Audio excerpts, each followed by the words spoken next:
There is a difference between a thermostat and a human being, and most people are living closer to the thermostat than they know.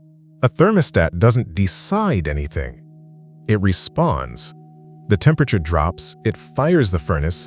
The temperature rises, it shuts off. It has no goal beyond returning to whatever it was set to. It is not going anywhere. It is not building anything. It is reacting perfectly, automatically, and without a single moment of genuine choice. Now think about the last week of your life. Not the big decisions, the small ones.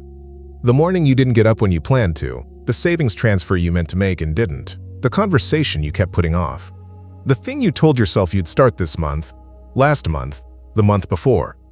Were those choices? Or were they responses to fatigue, to discomfort, to the path of least resistance? The human equivalent of the temperature dropping and the system returning to its default setting? Most people, if they're honest, spend most of their lives in thermostat mode. Not because they're weak, not because they don't care, but because no one ever gave them a clear account of what it actually takes to do something different. In 1949, an Austrian economist published a book that contained exactly that account. His name was Ludwig von Mises. The book was called Human Action. And buried inside what most people dismiss as a dense economics treatise is the most precise description of purposeful behavior ever written. A description that explains, with the clarity of a diagnostic tool, why most attempts to change fail and what has to be present before any real change is possible. He called it praxeology, the science of human action. And if you've never heard that word, that's fine.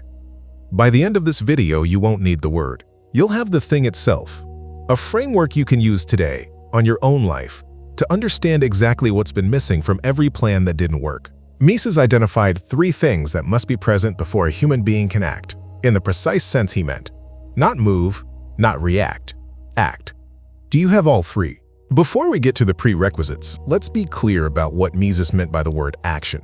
Because it's not what most people mean. When Mises writes about human action in the opening pages of his treatise, he is not talking about busyness. He is not talking about effort. He is not talking about the motion you generate when you respond to an alarm, an email, a demand from someone else's schedule. That's the thermostat. That's reaction dressed in human clothing. Human action, he writes, is purposeful behavior. That one word, purposeful, carries everything. It means the behavior originates inside you from a will you have put into operation. It means there is a gap between where you are and where you intend to be, and you are deliberately trying to close that gap. It means the motion is yours, not the environment's. And here is the thing most people miss about that definition. It contains, as a logical requirement, something the entire self-improvement industry has spent decades carefully tiptoeing around. You cannot act, in Mises's precise sense, without first being dissatisfied, not vaguely unhappy, not mildly restless, dissatisfied with a specific state, in a specific part of your life, in a way that is real enough to move you. Mises is not being dark. He is being rigorous. A person fully content with their present condition has, by definition, no reason to change it. Action begins with the acknowledgement that something is not good enough, and that you are the one who needs to do something about it. The self-improvement world prefers not to say this. It prefers to talk about vision boards and morning routines and the habits of highly effective people. Those things are not wrong. They are just 4th steps. Mises starts at step 1. Let's be concrete, because this is where the framework either lives or dies. Picture this. You sit down at the kitchen table and you put together a budget. A real one. You know the grocery bill has gotten out of hand. You know the retirement account isn't growing the way it should.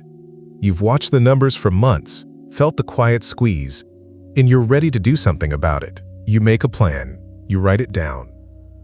2 weeks later, the plan is on the counter and the habits are the same. Now ask yourself, what actually happened? Was it discipline? Willpower? The wrong system? Mises's framework says, go back further. Before discipline. Before the plan. Before the system. Ask 3 questions. First, was the dissatisfaction real? Not performed. Not the ritual complaint at the dinner table that you say and then let go. Real. Specific enough to name. Uncomfortable enough to stay with. Or did the discomfort stop the moment you wrote the plan down? Because writing the plan gave you the feeling of having done something. Second, Did you have a clear picture of where you actually wanted to be? Not a vague improvement. A concrete state. Something specific enough that you'd be able to recognize it when you got there. Third, did you genuinely believe that your own behavior could get you from here to there? Not whether the plan was good. Whether you believed that purposeful action on your part could actually move the needle. These are Mises's 3 prerequisites. Page 13 of Human Action, published in 1949. 1. Uneasiness with the present state. 2. A vision of a more satisfactory state. 3. Belief that purposeful behavior can remove or alleviate the uneasiness. All 3. Not 2 of 3. Not the one that feels most comfortable to focus on. All 3 must be present, simultaneously, before what Mises calls action can begin. If any one of them is missing, what you have is not action, what you have is motion. Movement generated by external pressure, by obligation, by guilt, by the calendar, by someone else's expectations. The thermostat. Here is the uncomfortable truth that Mises's framework forces into view, and this is the thing no one else is saying clearly. Of the 3 prerequisites, the one most commonly absent is not vision. Most people have goals. They can describe what they want, they've thought about it. It is not belief either, though that's closer to the problem for many people. The most commonly absent prerequisite is the first one. Genuine uneasiness. Not the background hum of dissatisfaction that most people carry through their days like weather. The low-grade sense that things could be better, that time is passing, that something is slightly off. That noise is almost universal. But it is not the kind of uneasiness Mises is describing. Operative uneasiness, the kind that produces action, is specific. It has a location. It says, this particular state, in this particular area of my life, is unacceptable, and I am the one who must change it. Not someday. Now. With specific behavior. Aimed at a specific outcome. The self-improvement industry understood somewhere along the way that asking people to sit with real dissatisfaction is uncomfortable. So it replaced it. It gave people excitement instead. The motivational speech. The launch energy. The new year, new you. These things generate motion. They almost never generate action in Mises's sense, because excitement is not uneasiness. It doesn't carry the same weight, it doesn't last, and it doesn't originate from a genuine encounter with a gap you've decided is no longer acceptable. This is why the cycle is so familiar. The resolution made in January. The burst of effort. The gradual return to default. Repeat. It was never a discipline problem, it was a diagnosis problem. The first prerequisite was never fully present. Now, I want to tell you about a man who had all 3 prerequisites at once, in a way most of us will never fully experience, and what he did with them. In 1940, Ludwig von Mises was 59 years old.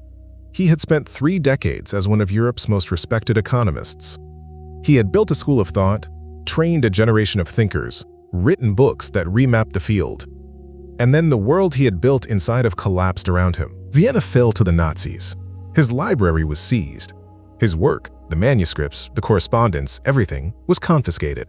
He escaped to Geneva, then to the United States, arriving in 1940 with almost nothing. No institutional position, no income, no standing in an academic world that had largely moved on without him. He was 59 years old in a country whose language he spoke with an accent, in a profession that had taken a hard turn away from everything he believed.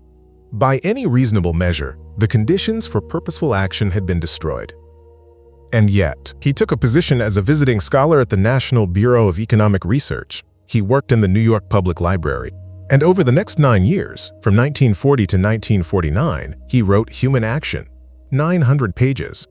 The most comprehensive treatise on economics and the logic of human choice ever produced by a single mind. Published at the age of 67. Ask yourself what made that possible. He had genuine uneasiness, not with his personal circumstances, but with a specific, named gap. The gap between what he understood about how economies work and what the world's governments were implementing. That gap was not abstract for him.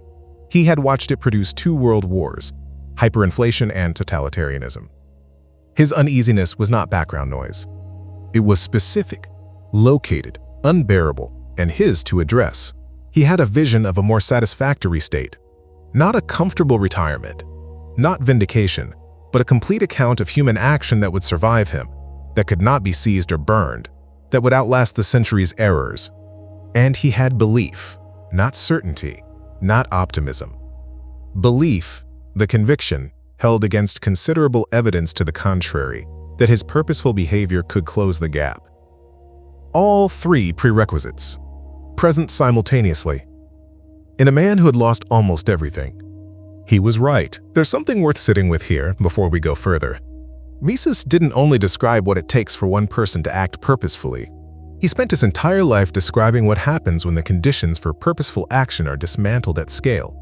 When savings are steadily eroded, when planning becomes impossible because the ground keeps shifting, when the people who did everything right find that the rewards they were counting on have quietly been taken. If you want to understand how that works, the specific mechanism, the history, the names attached to it, I put together a 30-page plain English guide that covers exactly that. It's called Inflation, the Field Guide. It's not a textbook. It's a readable account of what inflation actually is, who causes it, and why it keeps happening. Written for someone who wants the real explanation, not a partisan talking point. The link is in the description. Now here is the inversion, the thing that changes how this whole video looks in hindsight. We've talked about the three prerequisites as if they're equally likely to be missing. They're not. Vision is the one the self-improvement industry focuses on. And for most people in the audience watching a video like this, vision is not the scarcest resource. You know what you want. You've thought about it.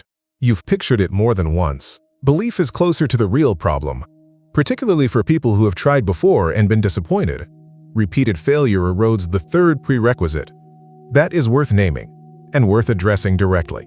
But the deepest problem, the one underneath the belief problem, is almost always the first prerequisite. Here is why. In a culture that is very good at manufacturing performed dissatisfaction, at making you feel urgency without real uneasiness, at selling you the emotion of change without the actual encounter with your present state, it is entirely possible to spend years cycling through plans and systems and commitments without ever sitting down, quietly and honestly, with the specific gap you have decided is no longer acceptable. Not the general gap, not the ambient sense that things could be better. The specific one, the one with your name on it. The one that stays when the motivation speech is over and the morning is ordinary and the choice is in front of you again. Mises's framework is not a self-help program. It is a diagnostic tool. It tells you where to look. And what it usually finds when you apply it honestly is that the failure was upstream, not at the level of discipline or willpower or the right technique, but at the level of the first prerequisite. The uneasiness was not real enough. Or it was real, but it was pointed at the wrong thing, at the symptom, not the gap. Or it was real and correctly aimed, but you gave it a release valve. The plan, the resolution, the conversation about it, and the pressure came down before the action began. This is not a character indictment. It is a mechanical description of how the engine works. And like any engine, once you know how it works, you can find the fault. So here is what you now have that you didn't have when this video started. You have the three prerequisites of action, as Mises stated them in 1949. You can name them. You can apply them to any area of your life where motion has been substituted for action. You can ask, specifically, which one is absent, and you'll usually find it in the first one. You have the biographical proof. A man who demonstrated the framework under conditions that should have made action impossible, and who produced, in 9 years of purposeful work, the most complete account of human choice ever written. He did not do this because his circumstances were favorable. He did it because all three prerequisites were present, genuinely, at the same time. And you have something that no motivational speech has ever given you. A reason why the plans that didn't work. Not a judgment, a diagnosis. The question that remains, and I'll leave it smaller than where we started, is this. Which of the three prerequisites is actually present in the area of your life you most want to change? Not which one you'd like to have. Which one is actually there? Because the moment you can answer that honestly, you're already past the thermostat. Tell me about the last time you tried to change something important. Not what you told yourself stopped you. What you actually think stopped you, if you're honest about it.